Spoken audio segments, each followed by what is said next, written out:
오전에 하나님 말씀은 잠언 23장 4절부터 5절까지입니다. 자, 잠언 23장 4절부터 5절 보시면요. 부자가 되려고 애쓰지 말며 내 자신의 지혜를 그칠지니라. 내 눈을 허무한 것에 주목하려느냐? 재물은 반드시 스스로 날개를 만들어 하늘을 향하여 독수리처럼 날아가리라. 이렇게 말씀을 하고 있죠. 그렇죠? 돈이 뭘까요? 돈이. 성경은 돈을 허무하다 말씀하는 거예요. 독수리 한번 날아갈 때 팍 날아가죠. 그렇죠? 단숨에 사라지는 것입니다. 그렇죠? 그래서 오늘 설교의 제목, 재물의 실체를 알라요. 돈의 실체를 알라. 오늘 이 제목으로 말씀을 전하겠습니다.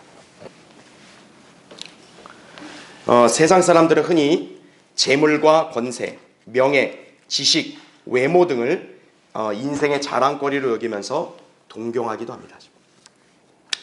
물론 요즘에는 삶의 질이 중요하다는 사회적인 인식하에 물질보다는 내면적인 것들을 더 선호하며 중시하는 풍조가 확산되었죠. 그렇다고 해도 물질을 마다하거나 없는 상태로 살려는 사람들은 거의 없을 것입니다. 기본적인 욕구를 충족하는 삶을 위해서도요, 돈은 필요하죠. 그렇죠? 돈을 싫어할 사람 누가 있겠어요? 재물은 누구나 다 좋아하는 거예요. 그런데 인간들의 문제는 필요 이상으로 더 많이 가지려는 탐심이 내재해 있다는 것입니다. 이왕이면 필요를 충족하는 차원을 넘어 더 많이 소유하고 또 자신이 원하는 대로 마음껏 쓰면서 살고 싶은 것이죠. 그런 측면에서 사람들은 흔히 부자를 동경하거나 부러워하기도 하는 것입니다. 부자는 돈으로 모든 자기가 원하는 것들을 가지고 누릴 수 있다고 사람들은 여기기 때문에 그런 거죠. 한때 우리나라가 IMF로 힘들었던 시절에 모 카드 회사에서 신년 광고로 한 유명 여성 탤런트를 출연시켜서 당시 장안의 화제를 불러일으켰던 발언을 한 적이 있었습니다. 혹시 여러분 기억하실지 모르겠어요. 그 멘트가 여러분 부자 되세요. 그렇죠? 이 광고가 순식간에 사람들의 뇌리에 아주 깊이 박혔죠. 사회적인 유행어로 번지게 되었습니다. 심지어 이 말의 힘이 얼마나 대단했던지요. 광고가 방영되고 한참이 지난 후에도 사람들 사이에는 최고의 덕담으로 자리 잡게 되었습니다. 그전에는 새해 복 많이 받으세요 그랬다면요, 이후로는 부자 되세요, 대박 나세요, 이런 것이 일상적인 덕담이 되었던 거죠. 어찌 보면 이 광고로 인해서 사람들의 내면에 부자가 되어야겠다는 욕망을 더없이 크게 만들었다고 볼 수도 있겠습니다. 자, 인간들이 부자를 동경하거나 선호하는 것은 그만큼 물질에 대한 관심과 애착이 크다는 것을 증명하는 것이죠. 세상도 이런 사고와 자세를 더욱 부추기는 체계로 이루어져 있습니다. 그러나 성경은 이런 세상과 인간들의 욕망에 찬물을 끼얹는 것처럼 그들의 이런 자세와 욕망을 금지하는 말씀을 기록하고 있죠. 오늘 본문에 나온 말씀 뭡니까? 부자가 되려고 애쓰지 말라 이거. 세상에서 이해가 안 되는 말이에요. 세상에서 이왕이면 부자가 되려고 노력을 할 필요 있죠. 그렇죠? 그러나 성경은 그러지 마라 이거예요.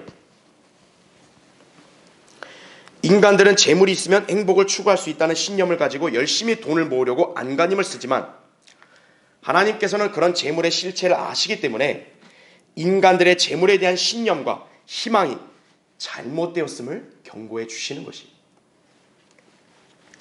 자, 돈에 대한 인간들의 애착, 실로 가공할 위력을 지니고 있습니다.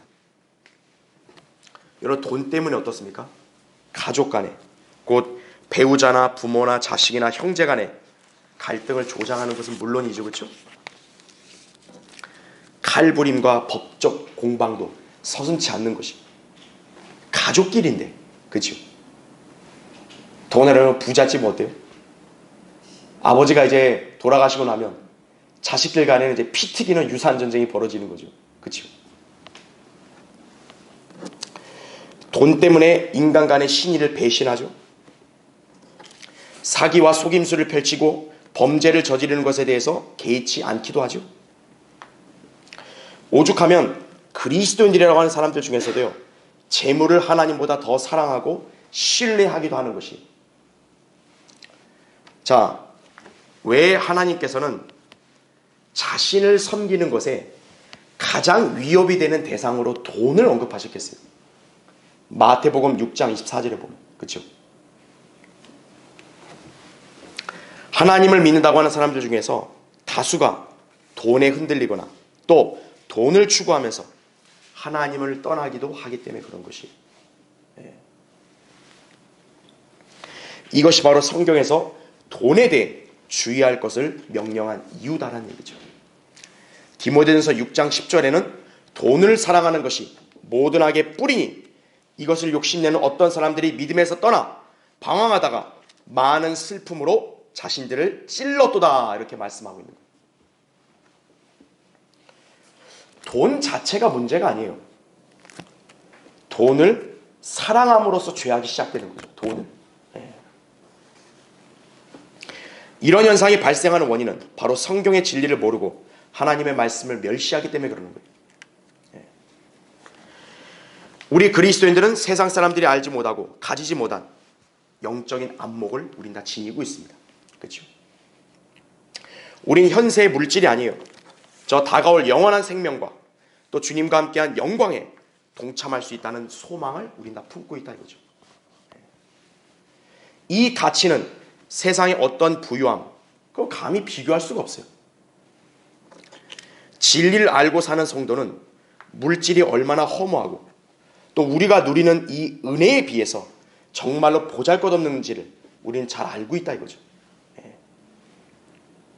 특히 오늘 말씀을 통해 재물의 실체를 알았다면 더 이상 그런 재물에 마음을 뺏기거나 또 재물의 탐심으로 인해 인생을 어리석게 살지 말아야 한다 이거죠. 이를 위해서 재물에 대해 성도가 유념해야 할 하나님의 말씀의 경고를 우린 모두가 다 기억해야 할 것이다 이거죠. 아, 주님 나는 괜찮아요. 나는 뭐 돈 이런 거 전혀 나는 신경도 안 쓰고 나 하나님만 사랑합니다. 그게 쉬운 게 아니에요. 말처럼. 성경에서 여러 차례 경고하잖아요. 하나님과 재물을 동시에 섬길 수 없다 이거죠. 돈을 사랑하는 것이 모든 악의 뿌리다 이거죠. 우리는 성경에서 경고하시는 말씀에 잘 유념해서 이 돈의 실체가 뭐고 하나님이 우리에게 주신 돈을 어떻게 우리가 유용하게 써야 되는지를 우린 잘 배워야 한다 이거죠. 그렇죠? 오늘 설교의 주제, 하나님께서 성도들에게 주신 재물에 대한 경고다 이거죠. 자, 첫 번째, 부자가 되려고 애쓰지 말라 이거죠. 오늘 본문에 나온 말씀이죠. 그렇죠? 본문은 하나님께서 성도들이 왜 재물에 집착하지 말 것을 명령했는지 그 이유를 말씀하고 있다 이거죠. 재물에 대한 하나님의 관점은 뭡니까? 허무한 거예요. 허무한 거. 한순간에 왔다가 금세 사라지는 것이 바로 재물이라는 사실이에요. 여러분, 미국 돈에는 25센트, 50센트 동전에 날개 달린 독수리의 모습이 새겨져 있습니다. 왜 하필 동전에 독수리가 있을까요? 여러분, 우리나라 돈 500원짜리 있죠? 500원짜리 동전에도 뭐가 나와요? 학이 나오죠. 왜 날개 달린 그 새가 나올까요? 정확한 이유는 알 수 없어도 성경을 통해 나름대로 해석해 보면요, 돈이 날개를 달고 날아가 버리는 것을 상기해 볼 수가 있습니다. 돈이 그런 거예요. 진리를 무시하고 자기 마음대로 사는 사람들은 재물의 실체를 모르고 어떻게든 그 재물을 많이 갖고 싶은 욕망에 자신을 주체하지 못하는 것입니다. 왜 재물을 끌어모으는 일이 험한 것인가 이거죠. 그 재물을 누리기도 전에 자기 생명이 먼저 끝나버릴 수도 있기 때문에 그런 거예요. 야고보서 4장 13절 14절에 이런 말씀이 있죠. 이제 오라, 오늘이나 내일 우리가 어느 성읍으로 가서 거기서 1년쯤 지내며 사고 팔아 수익을 올리리라 하는 자들이여, 너희가 내일 일어날 일 알지 못하나니 너희 생명이 무엇이냐? 잠깐 보이다가 사라지는 안개니라. 이렇게 말씀하고 있는 거예요. 아, 이거 틀지 마세요. 내가 일부 끈 거예요. 이게 선풍기 틀면 오히려 더 안 좋아서요. 예수님께서는 이 말씀에 가장 부합하는 어리석은 부자의 사례를 말씀하셨다 이거죠.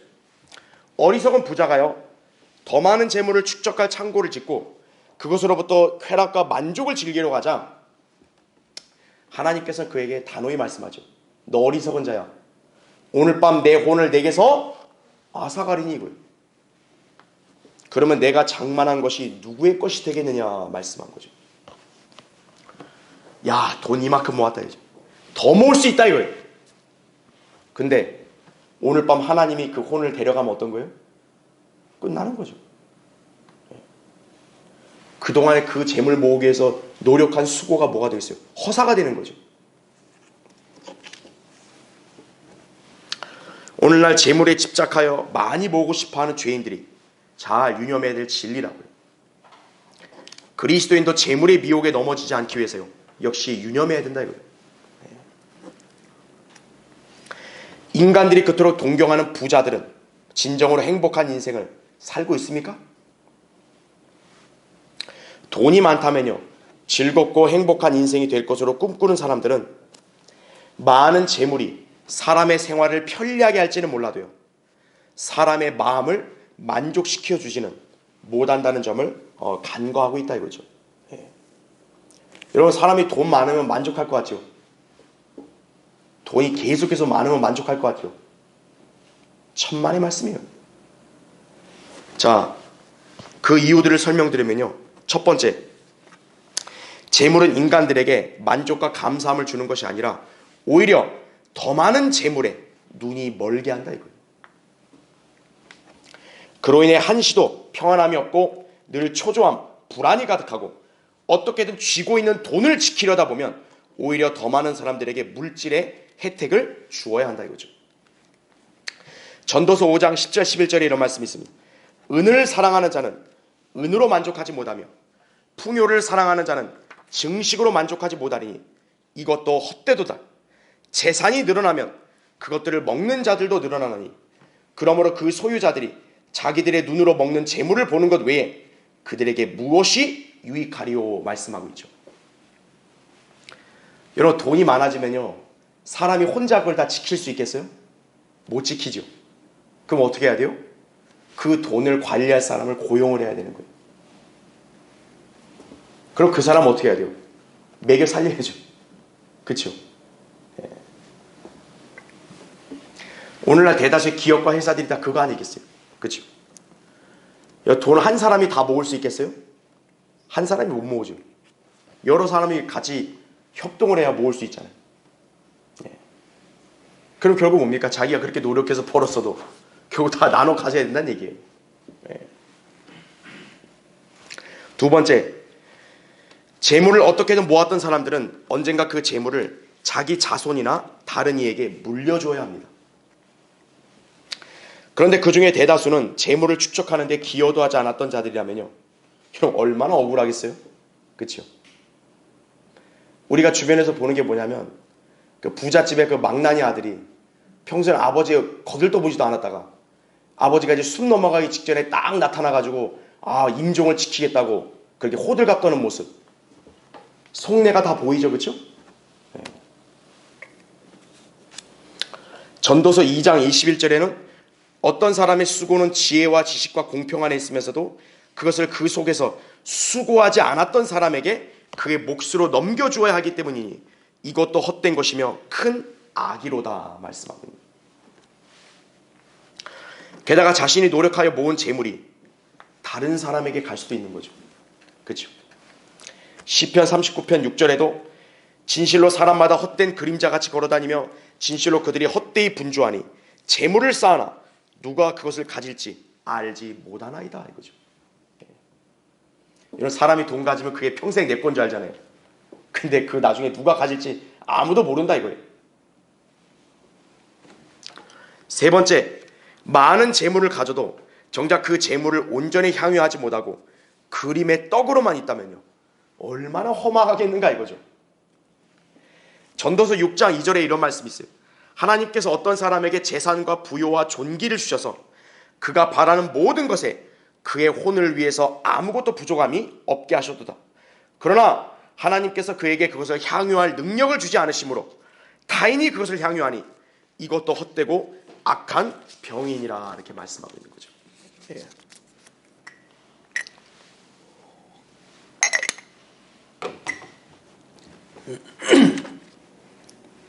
생각해 보세요. 부자가 돈이 많아요. 근데 중환자실에 입원해 있어요. 고기를 먹고 싶은데 고기를 먹으면 안 된대요. 그냥 미음만 먹어야 된대요. 그럼 그 사람이 수십억, 수백억, 수천억을 갖고 있는 분들, 그게 무슨 유익이 있죠? 그죠? 차라리 돈 100, 돈 200, 월급 받는 월급쟁이가 고기 먹는 게 그게 더 행복하죠. 그죠? 돈만 있는 게 중요한 게 아니에요. 하나님이 향유할 수 있는 능력을 줘야지 그게 가치가 있는 거죠. 결국 솔로몬은 재물에 대해서 줄곧 헛되다고 평가하고 있다 이거죠. 이것이 바로 하나님께서 재물의 실체에 대해 우리에게 가르쳐 주시는 진리라 이거죠. 여러분은 부자가 되려는 육신적인 수고나 집착을 버리고 성경의 진리에 따라 살아야 되는 것입니다. 잠언 22장 4절에 이런 말씀이 있죠. 겸손함과 주를 두려움으로 말미암아 부와 명예와 생명이 있느니라 말씀합니다. 인간이 세상에서 이렇게 온갖 애를 쓰고 노력해서 얻는 부, 그게 가치 있는 게 아니라 겸손함과 하나님을 두려워하고 섬김으로써 하나님이 주시는 그 부를 향유하는 게, 그게 가장 복된 것이죠. 그렇죠? 부자가 되려는 허망한 목표가 아니라 예수 그리스도를 더욱 알고자 하는 열정, 또 주님을 두려워하고 겸손하게 섬기는 삶, 이것을 살 때 여러분이 그런 방향을 잡고 나아가면 가장 행복한 인생이 될 수 있다는 점을 항상 기억하셔야 한다 이거죠. 그렇죠? 자, 하나님께 성도들에게 주시는 재물에 대한 경고. 두 번째, 자기의 부를 자랑하지 말라 이거예요. 여러분 한번 찾아볼까요? 예레미야 9장 한번 보세요. 자, 예레미야 9장 거기 23절 24절 볼게요. 주가 이같이 말하노니 현명한 자는 자기 지혜를 자랑하지 말며 용사는 자기 힘을 자랑하지 말고 부자는 자기의 부를 자랑하지 말라. 그러나 자랑하는 자는 이것을 자랑할지니 그가 깨달아 나를 알아서 내가 이 땅에서 자애와 공의와 의를 행사하는 주임을 아는 것이라. 이는 내가 이 일들을 기뻐함이라. 주가 말하노라 말씀하고 있는 거죠. 인간들은 자기의 노력으로 이룩한 업적, 또 인생의 성공, 자기가 가진 소유를 자랑하고 싶어합니다. 여러분, 인간의 본성에는요, 자기 자랑의 그런 성향이 있는 거예요. 다른 사람들로부터 인정과 존경, 동경이 오늘 대상이 되고 싶은 거죠. 그것이 곧 인생을 잘 사는 것이라고 자평하기 때문에 그래요. 특히 부를 축적한 사람들은 많은 사람들로부터 부러움을 한 몸에 받고 있기 때문에 그들의 우쭐함과 자부심은 실로 대단하다 이거죠. 악한 세상은 물질 만능주의가 팽배했기 때문에요, 돈이면 모든 것이 가능하다고 여기거나 실제로 그런 경우가 부지기수예요.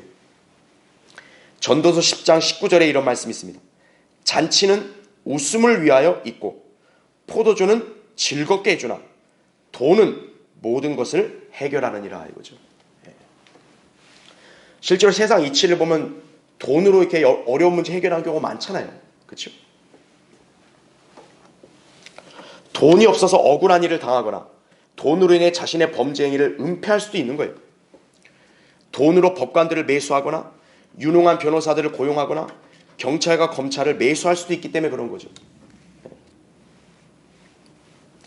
그로 인해 세상이 정의와 공의가 왜곡된 지 이미 오래되었어요. 그래서 사람들이 어떻습니까? 돈의 위력 앞에 신세 한탄하는 거죠. 그렇죠? 저는 잘 몰랐지만 최근에 막 이런 말이 들은 적이 있어요. 유전무죄, 무전유죄인가요? 그죠? 그러니까 돈이 있으면 무죄고, 그죠? 돈 없으면 죄다. 이런 푸념이 괜히 나온 게 아니겠죠, 그렇죠? 자, 비단 악한 세상만이 아니라 오늘날 대부분의 한국 교회들까지도 물질로 부패해버렸다, 그죠? 배교한 교회들은 어떻게든 많은 재산을 갖고 화려한 교회 건물을 자랑하고 싶어서 그렇게도 사람들을 교회로 끌어모으려고 혈안이 돼 있다 이거죠. 또한 교회들이 교단을 만들고 세력을 확장하기 위해서 온갖 신학교들을 세워서 많은 학생들을 모집하여 그들을 교단의 종들로 써먹으려고 하고 있는 거죠. 그런 학교들에서는 성경을 가르치는 게 아니라 철학, 인문학 같은 세상 학문을 가르치며 교단이 그런 학생들의 취직터가 되어주고 있는 것이다 이거죠. 게다가 가짜 성경을 출간하여 보급함으로써 역시 돈 벌려고 하는 그런 사람들도 많죠, 그렇죠? 고린도서 2장 17절 말씀했다. 그래서 이런 자들은 이익이 곧 경건이라고 그렇게 생각하는 사람들인 거예요. 디모데전서 6장 5절에 나온 말씀대로. 즉 이익이 많으면 이거 하나님 잘 믿는 거다 이거. 그러나 이런 자들에 대한 주님의 평가는 어떻습니까? 내가 말하기를 나는 부자며 부유하고 아무것도 부족한 것이 없다고 하지만 너는 비참하고 가련하며 가난하고 눈멀고 헐벗은 것을 알지 못하는도다. 내가 너에게 권고하노니 내게서 불로 단련된 금을 사서 부요하게 되고 흰옷을 사서 입음으로 너의 벌거벗은 수치를 드러내지 않게 하며 또 안약을 내 눈에 발라 보게 하라. 이렇게 말씀하는 거죠. 한마디로 말하면 착각에서 빨리 깨어나라 이거예요. 바른 진리와 믿음이 없이 물질과 사람들을 자랑하는 그런 교회들, 가장 비참한 사람들이에요. 그런 자들의 자랑은 일말의 가치도 없어요. 여러분 교회들이 뭐 이렇게 자기들의 교회 건물의 웅장함, 화려함을 자랑한다. 그러면 우리는 전혀 그거에 귀를 기울이거나 주의를 기울일 필요도 없어요.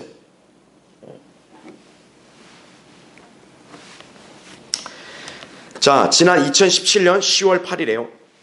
글로벌 컨설팅 업체 캡제머니가 2017 세계 부보고서를 발표한 적이 있어요.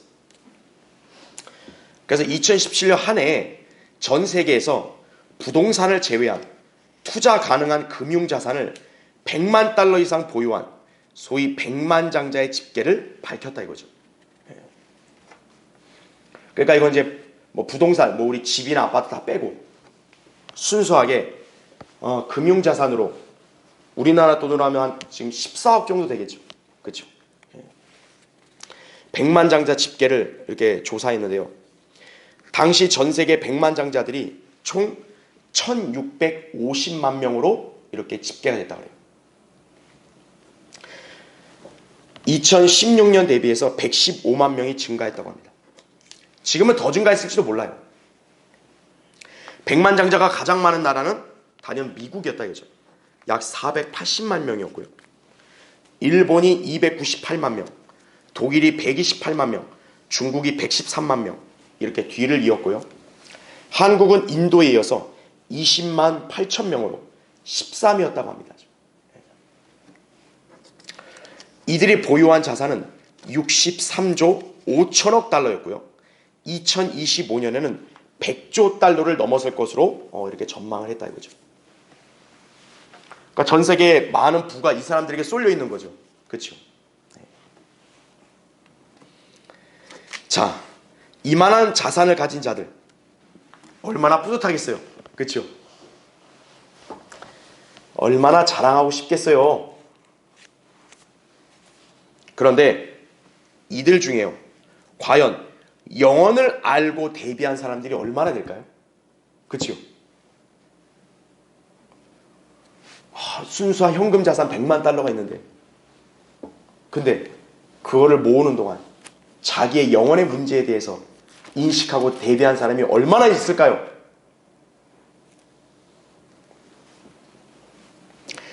이들의 재산이 그들의 죽음 앞에서 무슨 유익을 줄 수 있겠는가 이거예요. 사후에 하나님의 심판 앞에서요.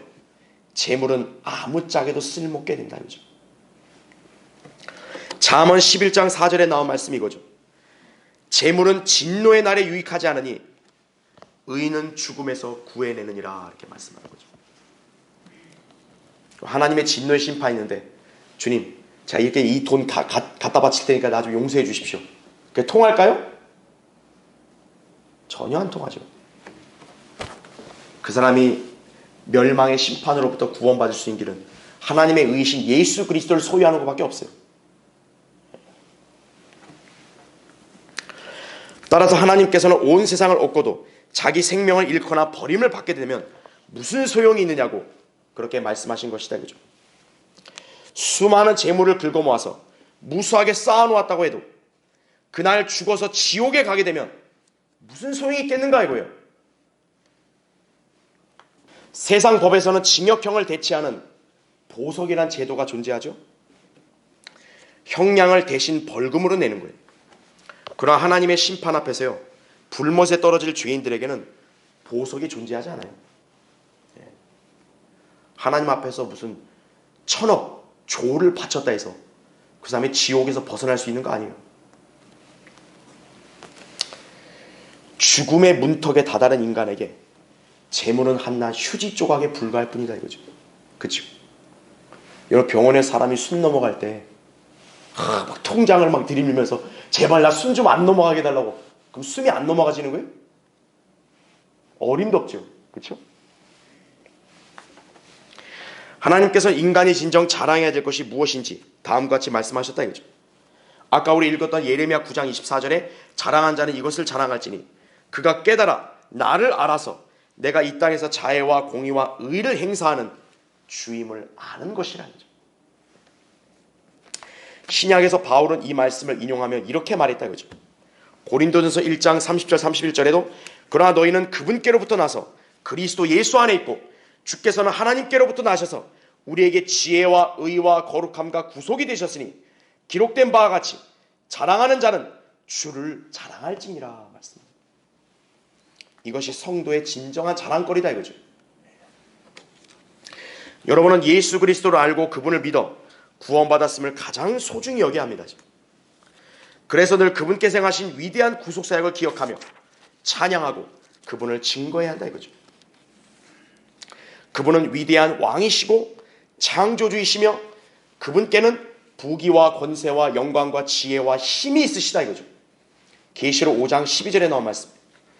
이런 분과 세상의 부유함이 여러분 비교가 되겠습니까? 비교 안 되죠. 잠언 13장 7절에도 부유하나 아무것도 가진 것이 없는 자가 있고 가난하나 큰 재물을 가진 자가 있느니라 말씀하죠.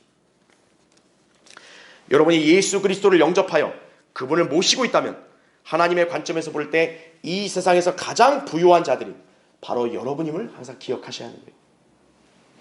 자, 하나님께서 성도들에게 주신 재물에 대한 경고 세 번째로 불확실한 재물을 신뢰하지 말고 살아계신 하나님을 신뢰하라 이거예요. 여러분 디모데전서 6장 한번 보십시오. 그 디모데전서 6장 17절부터 19절 보시면요. 이 세상에 있는 부유한 자들에게 명하여 마음이 교만해지지 말고 불확실한 재물을 신뢰하지 말며 오직 우리에게 모든 것을 풍요하게 해주셔서 향유케 하시는 살아계신 하나님을 신뢰하라고 하라. 곧 그들이 선을 행하고 선한 일에 부요하며 기꺼이 나누어주고 아낌없이 베품으로써 자신들을 위하여 오는 때를 대비한 좋은 기초를 쌓도록 하라. 이는 영원한 생명을 붙들기 위함이라 말씀하는 것이죠. 재물이 눈에 보이고 계산할 수 있다 할지라도요, 불확실한 것이라고 성경이 말씀하고 있죠. 재물은 한 곳에 영원토록 머물러 있지 않아요. 재물의 가치도 늘 변하기 마련이죠. 매년 화폐 가치가 들썩이고 있고 금융의 이율도 변동하기 때문에 자산 가치도 그때마다 달라지고 있다 이거죠. 이 나라의 부동산 시장 변화무쌍하죠, 그렇죠? 늘 각국 정부들이 이렇게 부동산 시장의 그 안정화를 위해서 집값을 잡겠다고 하지만 참 속수무책이잖아요, 그렇죠? 재물은 불확실한 거예요. 그럼에도 사람들은 여전히 재물을 신뢰하고 있습니다. 돈만 있으면 학력, 직업, 결혼, 노후 등 인생 전반의 모든 문제를 해결할 수 있다고 여기는 거예요. 세상은 이렇게 재물을 열심히 모아 축적하는 자들을 현명하다고 이렇게 칭찬을 하죠. 그러나 성경은 이런 자들에 대해 다음과 같이 경고하십니다. 자기의 재물을 신뢰하는 자는 넘어질 것이나 의로운 자는 가지처럼 번성하리라 말씀하는 거죠. 잠언 11장 28절 나온 말씀입니다. 재물은 보이지 않고 알 수 없는 미래의 일들에 대해서 아무런 희망과 보장도 주지 못합니다. 재물 자체도 언젠가 다 사라질 것입니다. 신축 건물, 아파트, 자동차, 토지 등 여러분 다 이거 어떻게 되겠어요? 썩어 없어지죠. 여러분이 가지고 있는 집이 평생 그 상태로 영원히 갈까요? 신축 아파트 들어가서도 10년, 20년 지나면 어떻게 돼요? 이제 노후가 되는 거죠. 그렇죠? 30년만 넘어가면 어때요?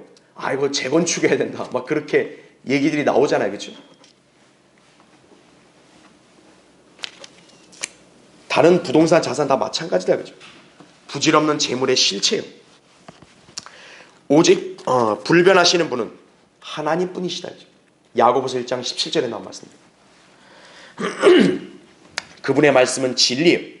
우리가 그분을 믿고 말씀을 신뢰하게 하고 있다면요, 가장 확실하고 안전한 그런 보장을 받은 것입니다. 재물은 한순간에 사라져요.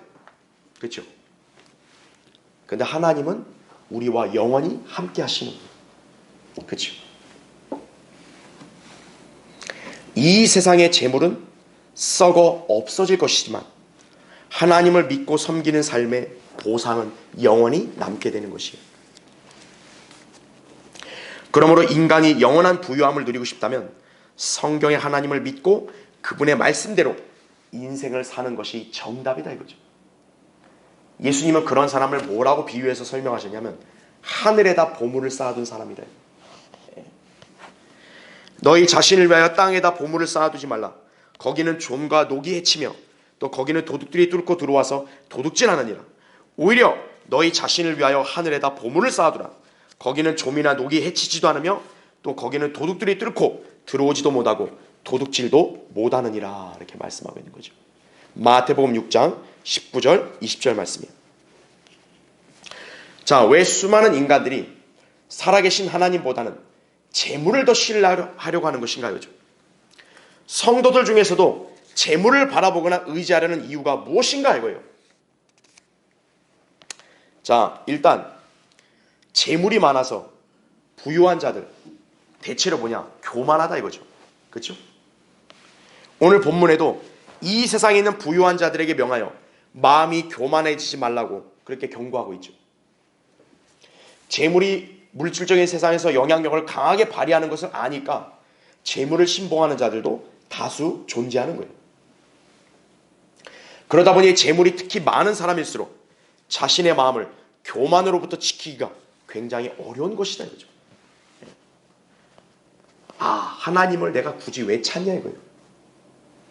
아, 내가 돈 좀 써가지고 이런 모든 문제가 해결되는데 하나님을 내가 왜 찾냐 이거죠. 이것이 바로 재물을 많이 가진 자들이 복음을 거절하는 이유인 거예요.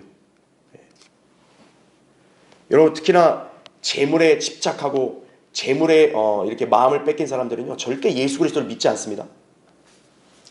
여러분 한번 찾아볼까요? 마가복음 10장 한번 보세요. 자, 마가복음 10장 거기 23절부터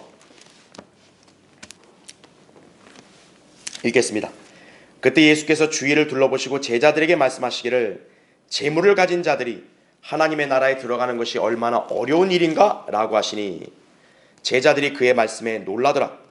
그러자 예수께서 다시 대답하여 그들에게 말씀하시기를 자녀들아, 재물을 신뢰하는 자들이 하나님의 나라에 들어가는 것이 얼마나 어려운 일이냐.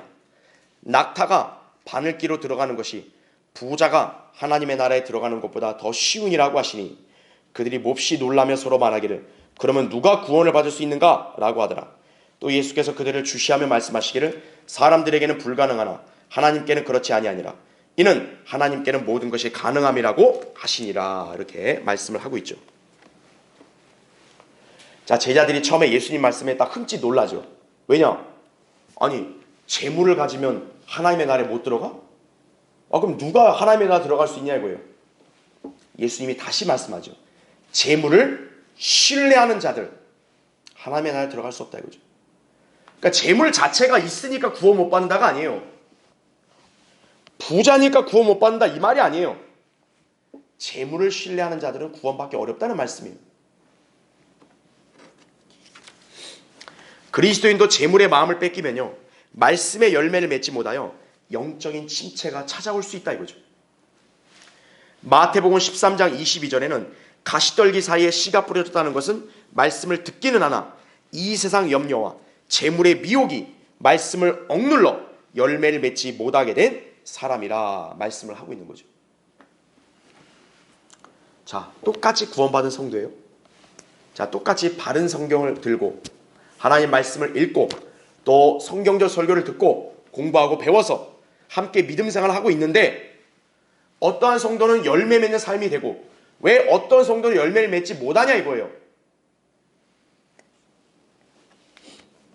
그 이유 중에 하나가 바로 여기 나온 거예요. 바로 재물의 미혹 때문에 그런 거예요. 세상 염려, 재물, 미혹, 이런 것들이 있으면 어떤 거예요? 말씀이 그 사람 마음밭에 뿌려졌을 때 열매가 못 맺히는 거예요. 그 기운이 그 말씀의 씨를 눌러버리는 거예요.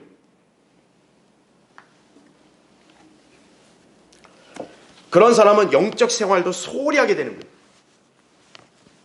종국에는 영원한 상급과 영광에 동참하지 못하게 되어 안타까운 사태가 벌어지게 되는 것이다 이거죠.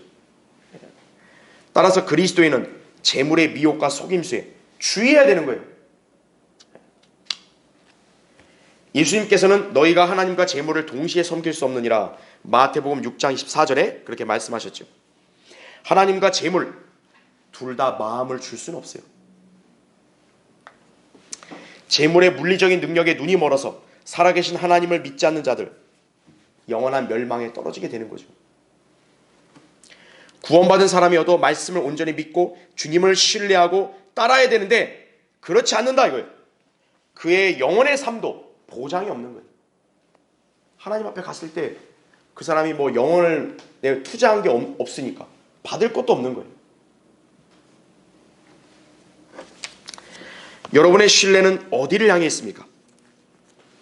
저는 여러분에게 돈이 없어야 한다고 말하는 게 아니에요. 돈은 필요해요. 여러분이 이 땅에서 왜 생업을 가지겠어요? 돈이 있어야 살죠, 사람이. 하나님이 세운 교회도 돈이 있어야 사역을 하죠. 그렇죠? 다만 여러분이 돈을 신뢰하지 말고 주 하나님을 신뢰하라는 것이에요. 돈만 있는 사람은요, 공허하죠. 그러나 하나님의 말씀으로 즐거움을 누리는 사람은 모든 것을 하나님이 주신 것으로 알고 풍요하게 누리면서 향유하는 삶을 산다 이거죠. 이것을 아는 성도라면 물질을 이 세상이 아니라 다가올 영혼을 위해서 사용할 수 있어야 한다 이거죠. 여러분 자신의 육신의 만족을 위해서 이 땅에서 돈 쓰고 사는 것, 이거에 가치를 두면 안 된다 이거죠. 하나님이 여러분에게 생업을 주셨고 여러분 번성케 해주셨다 이거죠. 여러분은 영혼을 위해서 그걸 쓸 수 있어야 한다 이거죠. 그게 오늘 우리가 읽었던 디모데전서 6장 바로 19절과 20절에 나온 말씀이다 이거죠. 선한 일에 부요하고 선을 행하고 기꺼이 나눠주고 아낌없이 베품으로써 자신들을 위하여 오는 때를 대비한 좋은 기초를 쌓도록 하라 이거죠. 복음을 위해서, 하나님의 사역을 위해서 그렇게 하나님의 주신 돈을 쓴다 이거죠. 하나님 반드시 기억하시는 것이에요. 그리고 여러분은 앞으로 다가올 영혼의 그 보상을 위해서 이 땅을 살아야 된다 이거죠. 그게 하나님을 신뢰하는 사람인 거예요. 자, 결론을 맺겠습니다. 그 몇 년 전에요, 그 일본 언론에서 이러한 내용을 보도한 적이 있어요. 쓰레기장에 주인 없는 돈이 쏟아지고 있다 이거예요. NHK가 경찰 백서를 인용해서 보도한 바에 따르면요, 현금을 주었다고 신고한 금액이 그 당시 지난해에만 177억엔 약 1,900억 원이라 그래요. 쓰레기장에서. 어떻게 수많은 물질이 더러운 쓰레기장에서 발견된 것인가 이거예요. 그 원인을 분석해 봤더니 혼자 살다가 죽음을 맞은 사람들이 장롱에 보관하던 뭉칫돈이 사후에 버려진 유품에 섞여서 나온 것이라 그래요. 그러니까 이제 홀로 나이 든 노인들 있잖아요. 이 노인들이 이 돈을 자기 장롱에다 숨겨놓고 산 거예요. 아, 이 돈 어디서 들키고 싶지 않다 이거죠. 돈을 어떻게든 수중에 움켜쥐고 살다가 갑자기 그 사람이 죽게 돼서 누군가가 그냥 다 버려버린 거예요. 그런데 나중에 그것이 쓰레기장에서 발견되었던 것이다, 그죠? 그 당시에 어떤 자주 섞인 말이 나오냐면, 자, 쓰레기장만 잘 뒤져도 돈벌이가 되겠다, 이런 말이 나왔다 그러죠. 예. 자, 사람이 재물에 대해 집착을 하잖아요. 어떻게든 움켜쥐려 하잖아요. 그런데 사람이 죽음을 앞두고 나서 이제 죽기 직전에 그 재물을 어떻게 할 수 있을까요? 가져갈 수 있을까요? 이런 수위에는 뭐가 없다 그래요? 수위에는 주머니가 없어요. 왜요? 가지고 갈 수 없다 이거예요. 가지고 갈 수 없다.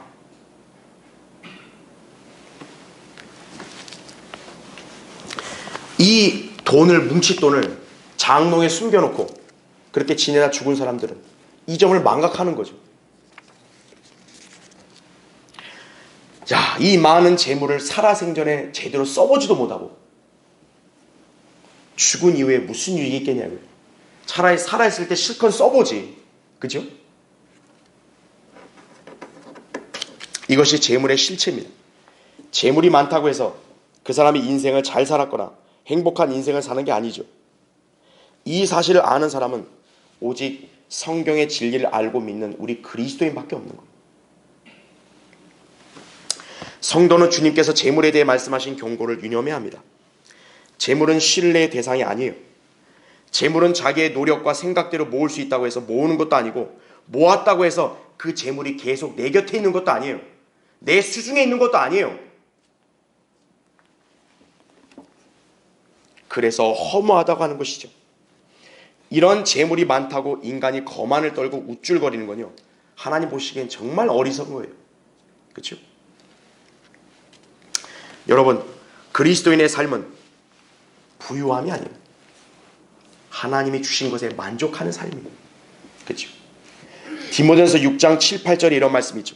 우리가 세상에 아무것도 가지고 온 것이 없으며 아무것도 가지고 갈 수 없는 것이 분명하니 우리에게 먹을 것과 입을 것이 있으면 이것들로 만족할 것이니라 말씀하는 거예요.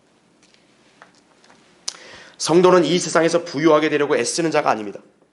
이미 그리스도 예수 안에서 우리 모두는 부유하게 되었습니다. 그렇죠? 여러분이 이 땅에서 가진 돈은 적어도요, 여러분 안에는 예수 그리스도가 계시잖아요. 그렇죠? 우리 안에 계신 예수 그리스도의 가치가 얼마가 될까요? 온 세상의 모든 그런 재산들을 다 끌어모아가지고 예수 그리스도와 비교하면 비교가 될까요? 그러한 분이 지금 누구 안에 계시는 거예요? 여러분 안에 계시는 거예요.